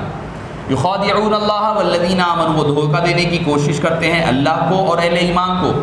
وما یخدعون، وہ لوگ دھوکہ نہیں دیتے، الا انفسہم، سوائے اپنے آپ کو دھوکہ دے رہے ہیں۔ وما یشعرون، اور ان کو اس بات کا علم نہیں ہے، شعور نہیں ہے، پتہ بھی نہیں چل رہا ہے ان کو، مگر وہ اپنے آپ کو دھوکہ دے رہے ہیں۔ وہ یہ سمجھ رہے ہیں کہ ہم مسلمانوں کو دھوکہ دے کے آ گئے، سرکار کے سامنے جھوٹ بول کر آ گئے، اپنے آپ کو دھوکہ دے رہے ہیں، اپنے آپ کو خوش فہمی میں رکھ لے رہے ہیں، کیا بول کر کہ بھئی ہم تو دھوکہ دے کر آئے۔ در حقیقت میں نہ اللہ کو دھوکہ دے سکتے، نہ سرکار دو عالم صلی اللہ علیہ وسلم کو دھوکہ دے سکتے، نہ کوئی صحابہ کو، اللہ والوں کو بھی دھوکہ نہیں دے سکتے، کیونکہ اللہ تعالیٰ نے حبیب پاک نے کیا فرمایا کہ مومن کی بصارت سے ڈرو، اتقوا فراست المؤمن فإنه ينظر بنور اللہ، جب وہ دیکھتا ہے تو اللہ کے نور سے دیکھتا ہے، جب اللہ کا نور اس کی آنکھوں میں ہوگا تو جو دیکھے گا پردوں کے پار کی چیزیں دیکھے گا۔ حضرت سفینہ ایک صحابی تھے، جنگل میں جا رہی ہیں، جنگل میں راستے میں چل رہی ہیں، ایک شیر آ گیا سامنے جنگل میں، حدیث پاک مشکات المصابیح باب الکرامات میں آئی ہے، حضرت سفینہ رضی اللہ عنہ جا رہی ہیں تو درمیان میں شیر آ گیا سامنے، تو جب قریب آنے لگا تو فرمایا کہ میں محمد مصطفیٰ صلی اللہ علیہ وسلم کا غلام ہوں۔ شیر کو کہنے لگے تو فرماتے ہیں کہ شیر جیسا کہ ایک پالتو کتا اپنی دم ہلاتے ہوئے مالک کے ساتھ چلتا ہے، ویسا وہ راستہ بھٹک گئے تھے، وہ شیر دم ہلاتے ہوئے حضرت سفینہ کے ساتھ چلنے لگا، یہاں تک کہ وہ جو راستہ بھٹکے تھے جنگل کے باہر تک وہ ساتھ چل کر کے ان کو راستہ دکھانے لگا۔ اگر وہ دیدور خادم تو منظر بات کرتے ہیں، اگر خادم جو ہے دیدور ہے، اگر حبیب پاک کا چاہنے والا ہے تو پھر جانور بھی بات کرتے ہیں، منظر بھی بات کرتے ہیں، سمندر بھی بات کرتے ہیں، ہوائیں بھی بات کرتی ہیں، ہر چیز اس کے تابع ہو جاتی ہے۔ کیوں؟ کیونکہ وہ ینظر بنور اللہ، وہ اللہ کے نور سے دیکھتا ہے، اللہ اس کا ہاتھ بن جاتا ہے، اللہ اس کے پیر بن جاتا ہے، اللہ اس کی نظر بن جاتا ہے، زبان بن جاتا ہے، حدیث پاک میں، مسلم شریف کی حدیث پاک ہے۔ کیوں؟ جب وہ اللہ کا ہو جاتا ہے تو اللہ اس کا ہو جاتا ہے، اسی کا نام فنا فی اللہ ہے۔ صحابہ کرام سارے کے سارے فنا فی اللہ کی منزل پر تھے۔ اس کی مثال کیسی ہے پتہ ہے؟ اس کی ایک مثال کوئلے کی طرح ہے، کوئلہ ہے، کوئلے کو آپ آگ میں ڈالیں، ہے کیا؟ اس کا قالب جو ہے، اس کا جو جسم ہے، باڈی جو ہے کوئلہ ہے، آگ میں ڈال دیے، باڈی تو کوئلہ ہی ہے، مگر آگ میں ڈلنے کے بعد وہ بن گئی بھی آگ، خود آگ بن گئی، نام بھی آگ ہو گیا، صورت بھی آگ، ہر چیز آگ بن گئی۔ تو صحابہ کرام کا بھی معاملہ یہ تھا، ان کے جسم تو اپنے تھے مگر ان کی ذات، ان کی نام، سب کچھ اللہ اور اللہ کے حبیب کے لیے فنا تھے، اسی کا نام فنا فی اللہ ہے۔ یہ منزل اللہ تعالیٰ نے صحابہ کرام کو عطا فرمائی. تو فرمایا یہ جو منزل والے لوگ ہیں ان کو دھوکہ دینا وہ اللہ کو دھوکہ دینا ہے. ان سے دشمنی اللہ سے دشمنی, ان سے عداوت اللہ سے عداوت, ان سے بغض رکھنا اللہ سے بغض اور عداوت رکھنا. بعض لوگ کہتے ہیں بھائی آپ لوگوں کے کرامات کے بارے میں لکھا ہوا ہے کہ بھائی کوئی بزرگ کی بے ادبی کیا تو لنگڑا ہو گیا, اندھا ہو گیا, لولا ہو گیا. ارے بھائی بزرگ ہے, انہوں اللہ کی طرف بلانے والے ہیں, وہ لوگ بدلہ لیتے کیا؟ میں بولا وہ لوگ بدلہ نہیں لیتے, وہ تو معاف کر دیتے حبیب پاک کے اسوے پر چلتے ہوئے, مگر وہ بدلہ اللہ لیا کرتا ہے. کیونکہ حدیث پاک میں ہے کہ اللہ تعالیٰ فرماتا ہے من عاد لی ولیا فقد آذنتہ بالحرب, جو میرے اولیاء سے دشمنی رکھتا ہے میں اس سے جنگ کرتا ہوں. تو یہ بدلہ کیا اللہ کی مرضی کے بغیر کوئی بھی ہو, ہمارا عقیدہ تو یہی ہے, چاہے کوئی ولی ہو نبی ہو, اللہ کی مرضی کے بغیر کوئی کام نہیں ہو سکتا. جتنے معجزات ہوتے ہیں کرامات ہوتے ہیں وہ بھی اللہ کی حکم کے اور مرضی کے تابع ہوتے ہیں. تو اگر کوئی بے ادبی کرا, اور یہ بات ہے یہ یاد رکھے چاہے کچھ ہو جائے, اللہ والوں کی بے ادبی اور گستاخی نہیں کرنا. حضرت دادا پیر حضرت محدث رکن علیہ الرحمہ نے فرمایا جو اولیاء کرام کی بے ادبی کرتا ہے تو دنیا میں تو اس کا بدلہ اللہ تعالیٰ دے ہی دیتا ہے, ساتھ ہی ساتھ اس کا خاتمہ خراب ہو جاتا ہے. خاتمہ خراب ہو جاتا ہے, آدمی مرتے وقت جو ہے سوء خاتمہ ہو جاتا ہے. تو اللہ تعالیٰ فرما رہا ہے یخادعون اللہ والذین آمنوا, جو اللہ کو دھوکہ دینے کی کوشش کرتے ہیں اور اہل ایمان کو دھوکہ دینے کی کوشش کرتے ہیں.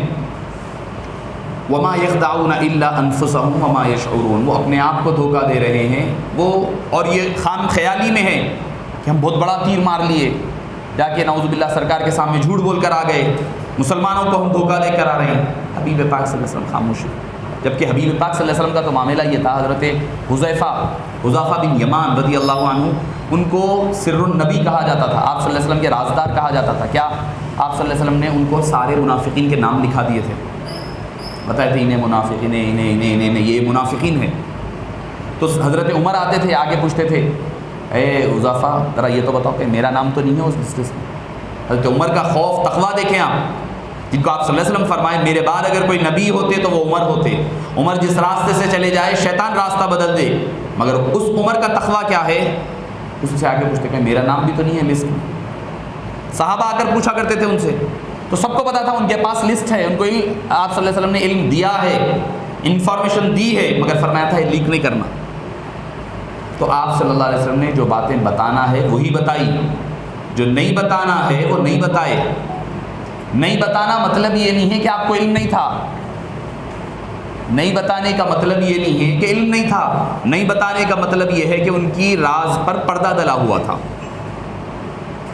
حضرت حذیفہ کو جب علم دیا گیا, بتلایا آپ صلی اللہ علیہ وسلم نے یہ منافقین ہیں, مگر آپ نے خود ذکر نہیں فرمایا. تو آپ صلی اللہ علیہ وسلم کو سب پتہ تھا.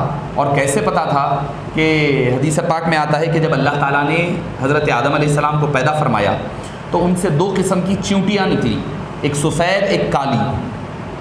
سفید قسم کی جو چیونٹیاں تھی وہ اہل ایمان تھے, اور کالی رنگ کی جو چیونٹیاں نکلی وہ اہل کفر تھے, کافر تھے. اور اس کی تائید بخاری شریف کی حدیث پاک میں ہوتی کے ذریعے سے ہوتی ہے کہ جب کل قیامت میں, کل معراج کی رات جب حبیب پاک صلی اللہ علیہ وسلم جب معراج کے لیے تشریف لے گئے تو آپ کو دیکھا, حضرت آدم کو دیکھا, ایک ضعیف شخص بیٹھے ہوئے دیکھا کہ وہ بیٹھے ہوئے ہیں اور بہت لامبے. حضرت آدم علیہ السلام کی ہائٹ کے بارے میں بخاری شریف میں آتا ہے, آپ کی ہائٹ جو ہے 60 ہاتھ لامبی تھی. 60 کیوبٹ جو بچے پڑھنے والے لوگوں کو پتا ہے, کیوبٹ, ایک کیوبٹ جو ہے ایک ہاتھ کے اتنا ہوتا ہے. ایک کیوبٹ, یہ 1 کیوبٹ ہے غالباً, میں سمجھتا ہوں اگر بچے ہیں تو صحیح ہوں گا, 1 کیوبٹ ہے یہ. 60 کیوبٹس, اتنے 60 ہاتھ لامبے تھے حضرت ابراہیم آدم علیہ السلام. تو لمبے آدمی ہیں, لمبے شخص ہے, اور 1500 سال عمر ہے, عمر شریف 1500 سال. اور عجیب بات ہے, بات حالانکہ اس سے ریلیونٹ نہیں ہے, مگر بات حضرت آدم کی آئی تو ذکر کر رہا ہوں. حضرت آدم علیہ السلام کے سامنے جب پیدا ہوئے تو اللہ تعالیٰ نے ساری مخلوق کو سامنے رکھا, ان کے سارے, حضرت آدم سے لے کر قیامت تک آنے والے سارے لوگ. تو ایک شخص کو دیکھے, ایک تارے کی طرح کوئی چمک رہے ہیں. پوچھا یہ کون ہے؟ بولے یہ داؤد علیہ السلام. کون ہے یہ؟ بولے آپ کی اولاد میں سے. تو بولے یہ ان کی خاصیت کیا ہے؟ تو ان کو بہت خوبصورت اللہ آواز دے گا, اور جب یہ اللہ کا ذکر بیان کریں گے تو پرندے آ کر ان کے گھر پر رک جائیں گے. اور یہ حقیقت تھی. حضرت داؤد جب اللہ کی حمد و ثنا بیان فرماتے, اور کل قیامت میں بھی جنت میں جانے کے بعد اللہ تعالیٰ حضرت آدم علیہ السلام کی حضرت داؤد کو کہیں گے کہ لہن داؤدی میں اللہ کی مناجات پیش کرے، ذکر کرے، یعنی جو بھی نعت وغیرہ جو بھی ہوگی وہ پڑھیں گے۔ پہاڑ پتھر ان کو جواب دیتے، ریسپونڈ کرتے، ان کے ساتھ ہاں میں ہاں ملا کر وہ بھی ذکر کرنے لگتے، چرند پرند سارے۔ حضرت داؤد کی ایسی آواز تھی، بولے یہ پہچان ہے، بڑے خوش ہوئے، بولنے لگے ایک کام کرے اللہ تعالیٰ، ان کی کتنی عمر ہے؟ بولے 60 سال ہے۔ بولے ایک کام کرو، میری، بولے آپ کی 1500 سال ہے، میری عمر میں سے 40 سال ان کو دے دو۔ اور یہ حدیث ہے، کوئی واقعہ نہیں، اور میں حدیث پاک میں ہے۔ بولے 40 سال حضرت داؤد کو دے دو، دے دی گئی۔ حضرت آدم کا جب وصال کا وقت آیا، یعنی 1460 سال ہو گئے، ملک الموت آئے، آ کر بولے کہ چلیے حضرت آدم وقت ہو گیا ہے۔ بولے ارے اللہ نے مجھے 1500 سال بولا تھا، ابھی 40 سال باقی ہے۔ ملک الموت یاد دلائے آدم علیہ السلام، آپ جو ہے 40 سال ادھر دے دیے ہوئے تھے نا حضرت داؤد کو، میں نے نہیں دیا، میں بھول گئے حضرت آدم۔ فنسی آدم علیہ السلام بھول گئے۔ اللہ کے پاس معاملہ گیا، کیا کرنا ہے اللہ؟ 40 تو ادھر ٹرانسفر ہو گئے تھے، اب ان کے پاس 40 مائنس کرنا یا ان سے مائنس؟ اللہ تعالیٰ نے فرمایا ٹھیک ہے جانے دو، ان کو 150 کر لینے، 1500 سال کر لینے دو، ان کے بھی پورے 100 سال مکمل کرو، یعنی حضرت داؤد کے بھی پورے، حضرت آدم کے بھی پورے۔ اسی سے مفسرین نے فرمایا ناس جو بنا ہے، انسان کس سے بنا ہے؟ فرمایا 3 چیزوں میں سے ایک ہے، کیا؟ انسان نسیان سے بنا ہے، بھول چوک سے، انسان بھول جاتا ہے، اس سے انسان بنا۔ پہلا معنی انسان کیسے بنا؟ انسان کا جمع پلورل ناس ہے، انسان بنا ہے بھول چک، نسیان سے، یعنی بھول گئے، حضرت آدم بھول گئے، ان کی اولاد میں بھی یہ بھول چک کی عادت باقی رہے گی، حدیث پاک میں نسیان سے بنا ہے۔ دوسرا معنی یہ ہے کہ انسیت سے، محبت سے، ایک دوسرے سے محبت کرتا ہے انسان، اس سے انسان بنا ہے، انس سے۔ تیسری چیز ہے آنس یؤانسو، نظر آنے والی چیز، آنس من جانب الطور نارا، قرآن میں ہی ہے کہ طور کی طرف جو ہے آگ کو حضرت موسیٰ نے دیکھا، یعنی دکھائی دینے والی مخلوق، اس کو انسان کہتے ہیں۔ جن دکھائی نہیں دیتا، جن دکھائی نہیں دیتا، جن کے مقابل میں انسان دکھائی دیتا ہے۔ ہم لوگ جنوں کو بھی دیکھتے، جن ہم کو دیکھ سکتے، مگر ہم جن کو نہیں دیکھ سکتے، اسی لیے ان کا جو ورڈ ہے جن، وہ اس کے معنی خود ہوتے ہیں چھپی ہوئی چیز۔ فلما جن علیہ اللیل رآ کوکبا، رات جب چھا جائے، جب رات چھپا لے اپنے آپ کو، جب انہوں نے ایک تارا دیکھا حضرت ابراہیم نے، قرآن میں ہے۔ اور اس کے بارے میں بھی کہا کانا من الجنی، شیطان جو ہے جن کی جماعت میں سے تھا، یعنی جن وہ شے جو نظر نہ آئے۔ جنت کو جنت اس لیے کہتے ہیں وہ ہمیں اب نظر نہیں آ رہی، بعد میں جب دیکھنا ہے جب نظر آئے گی، نظر نہیں آتی۔ جو چیز سر کی آنکھوں سے نظر نہ آئے اس کو جنن کہا جاتا ہے عربی زبان میں۔ بچہ جو پیدائش سے پہلے جو فیٹس ہوتا ہے ماں کے پیٹ میں، اس کو جنین کہا جاتا ہے، وہ بھی آنکھ سے نظر نہیں آتا، اس لیے اس کو جنین کہا جاتا ہے۔ اس کے مقابل میں انسان نظر آتا ہے۔ انسان یا تو نسیان بھول چک سے بنا، یا پھر محبت سے بنا، یا پھر وہ نظر آنے والی مخلوق، اور تینوں چیزیں حقیقت بھی ہے۔ تو معزز سامعین کرام، اللہ تعالیٰ فرماتا ہے کہ وہ اپنے آپ کو ہی دھوکہ دیتے ہیں، وہ کسی اور کو دھوکہ نہیں دیتے، مگر ان کو خیال بھی نہیں ہے، پتہ بھی نہیں ہے۔ فی قلوبہم مرض، ان کے دلوں میں ایک روگ ہے، ایک مرض ہے، ایک بیماری ہے، یعنی حبیب پاک کو جو دھوکہ دینے کی کوشش ہے اس کو فرما رہا ہے کہ وہ ایک بیماری ہے۔ فزادہم اللہ مرضا، اور اللہ ان کے مرض کو ہمیشہ بڑھاتے رہتا ہے، وہ مرض بڑھتا ہی جاتا ہے، چونکہ حبیب پاک کی دشمنی جو دل میں پال لیے ہے، اس دشمنی کو اللہ بڑھاتے جاتا ہے۔ وَلَهُمْ عَذَابٌ عَلِيمٌ، اور ان کے لیے دردناک عذاب ہے، بِمَا كَانُوا يَكْذِبُونَ، اس بات پر کہ وہ جھوٹ بولا کرتے ہیں، یعنی جھوٹ بولنے کی بھی وعید آ رہی ہے، کس بیانی ان پر عذاب کی وجہ بن رہی ہے، یعنی جھوٹ کیا بول رہے ہیں؟ حبیب پاک کا مقام و مرتبہ سب پتہ ہے، سب دیکھ رہے ہیں، قرآن نازل ہو رہا ہے، معجزات دیکھ رہے ہیں، سب دیکھ رہے ہیں، اس کے باوجود بھی ایمان لانے سے انکار کر رہے ہیں، اور آپ کے اللہ کے سچے نبی ہونے کا انکار کر رہے ہیں۔ ان کی اور ایک علامت ذکر ہو رہی، وَإِذَا قِيلَ لَهُمْ، جب ان کو کہا جائے، لَا تُفْسِدُوا فِي الْأَرْضِ، زمین میں فساد مت پھیلاؤ، لڑائی جھگڑے زمین میں مت پیدا کرو۔ ایک فسد یفسدو، یعنی کوئی چیز کو برائی ڈالنا، برا کام کو پھیلانا، فساد مت کرو زمین میں۔ فساد فی الارض کس کو کہتے ہیں؟ اللہ کے نزدیک ہمارے کو معلوم ہے، چلو بھائی 2 آدمی میں لڑا دے رہے ہیں، قتل و غارت گیری، ہم یہ فساد سمجھ رہے ہیں، مگر اللہ کے نزدیک فساد فی الارض کیا ہے؟ فساد فی الارض یہ ہے کہ چونکہ زمین اللہ کی ہے، اللہ کی پیدا کردہ ہے، ساری چیزیں اللہ نے بنائی ہے، تو اس کی زمین میں اسی کا ذکر ہو، اسی کا نام لیا جائے، اسی کا قانون چلایا جائے۔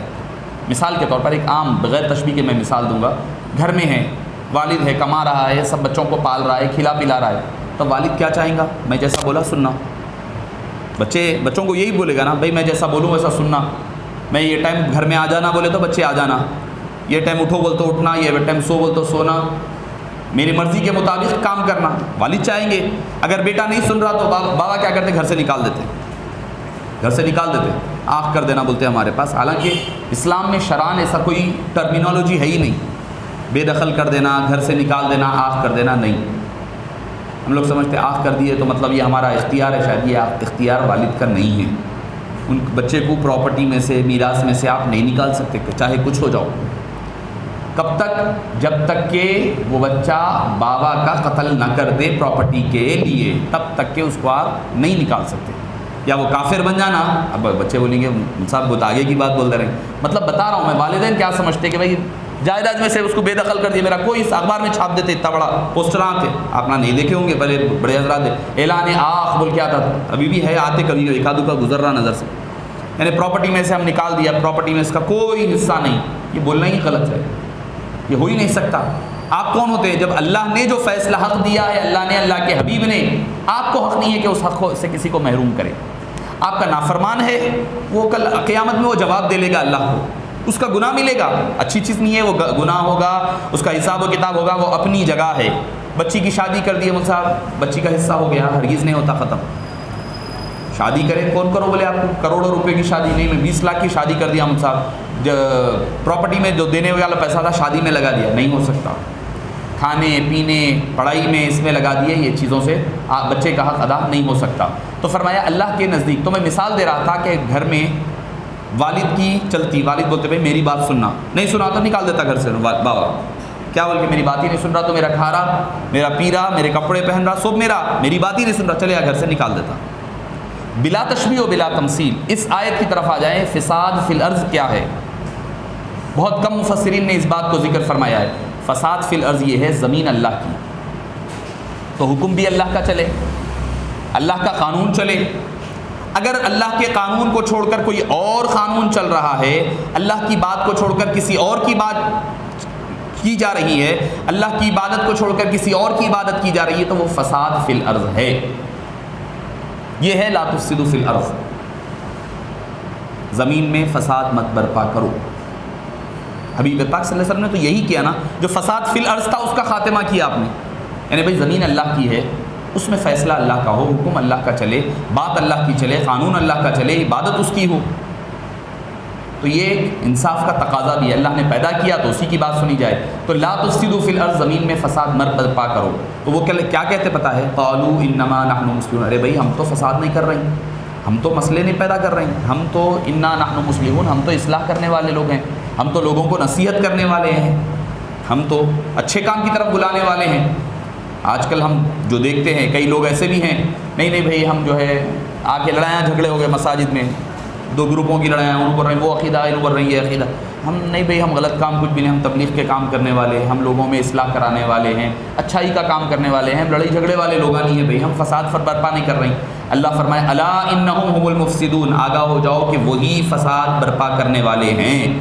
ولکن لا یشعرون، مگر ان کو اس بات کا شعور تک نہیں ہے، پتہ بھی نہیں ہے وہ کس طریقے سے لوگوں کے اندر فساد اور فتنہ پیدا کر رہے ہیں. تو پتہ کیا چلا کہ اگر کوئی دین کا نام لے کر کے بھی اگر لوگوں میں پھوٹ ڈال رہا ہے تو وہ بھی اسی آیت کے انڈر میں آئے گا. وہ سمجھ رہے ہیں ہم بڑا دین کا کام کر رہے ہیں، لوگوں میں اچھائی اور نصیحت کا کام کر رہے ہیں، مگر در حقیقت وہ فتنہ فساد پھیلانے والی بات ہے. وَإِذَا قِيلَ لَهُمْ آمِنُوا، اور جب ان سے کہا جاتا ہے آمینو، ایمان لے آؤ، کما آمن الناس، جیسا کہ لوگوں نے یعنی اہل ایمان نے ایمان لایا، صحابہ نے ایمان لایا ویسا ایمان لاؤ.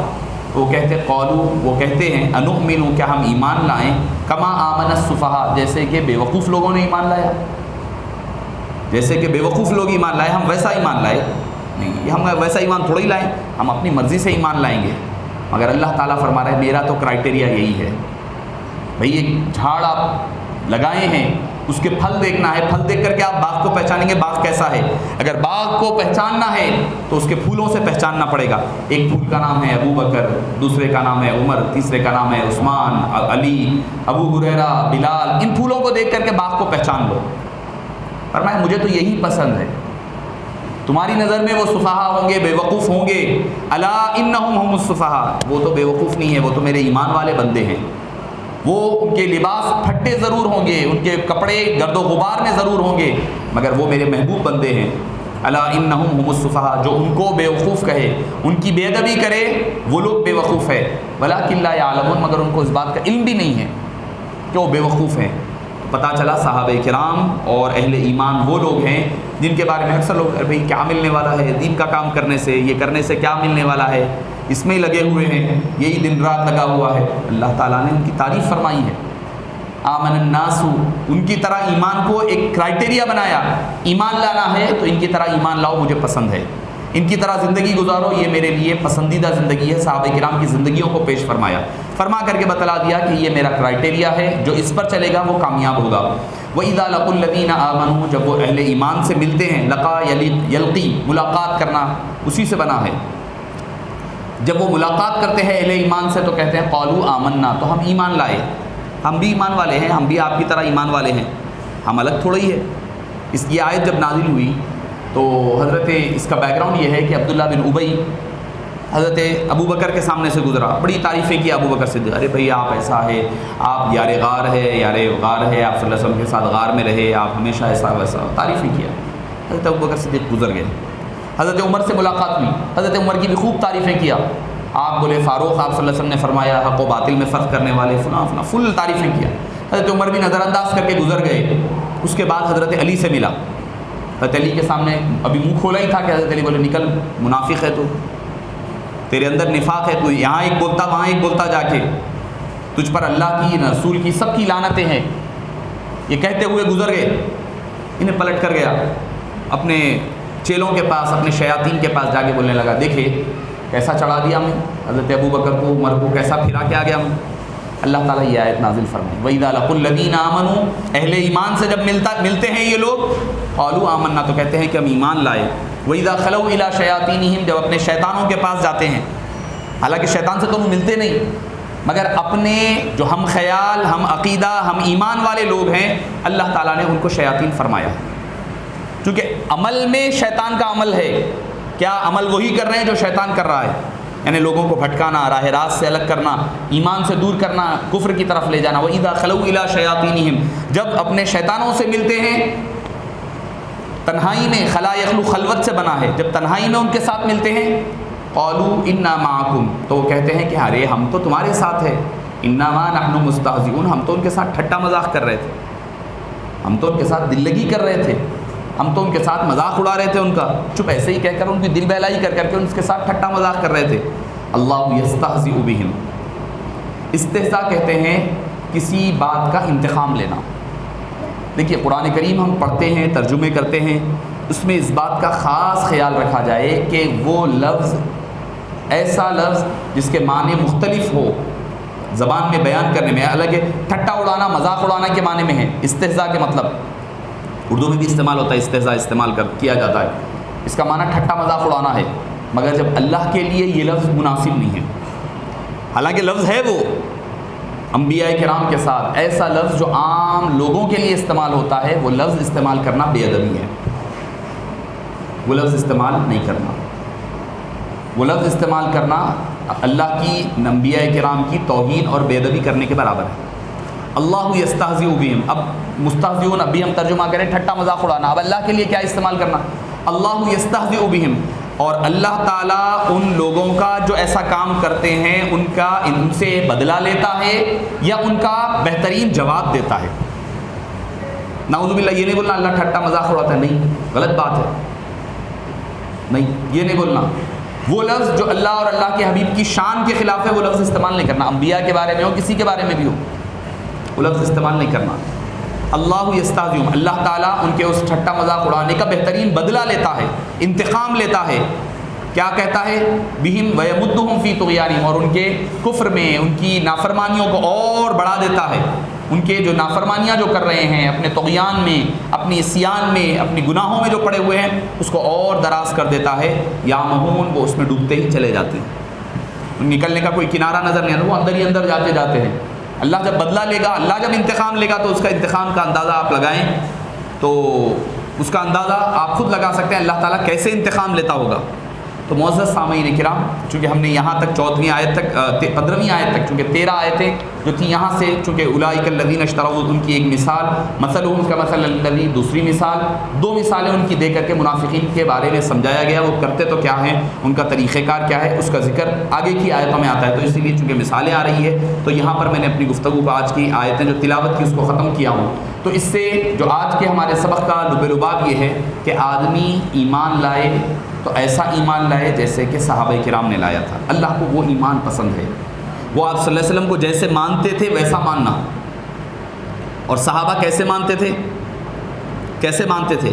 بخاری شریف کی حدیث پاک میں ہے، ایک مرتبہ آپ صلی اللہ منافقین، ہاں منافقین ہی ہے، وہ بھی وہاں بھی منافقین ہی ہے، وہ لوگ یہ دعویٰ کرنے لگے آپ صلی اللہ علیہ وسلم کو کچھ بھی پتہ نہیں ہے، علم نہیں ہے کسی بھی چیز کا۔ آپ صلی اللہ علیہ وسلم کو جلال آ گیا، غصہ آیا، آپ صلی اللہ علیہ وسلم ممبر پر چڑھے، فجر کی نماز کے بعد آپ بیان کرنا شروع کریں۔ کہاں؟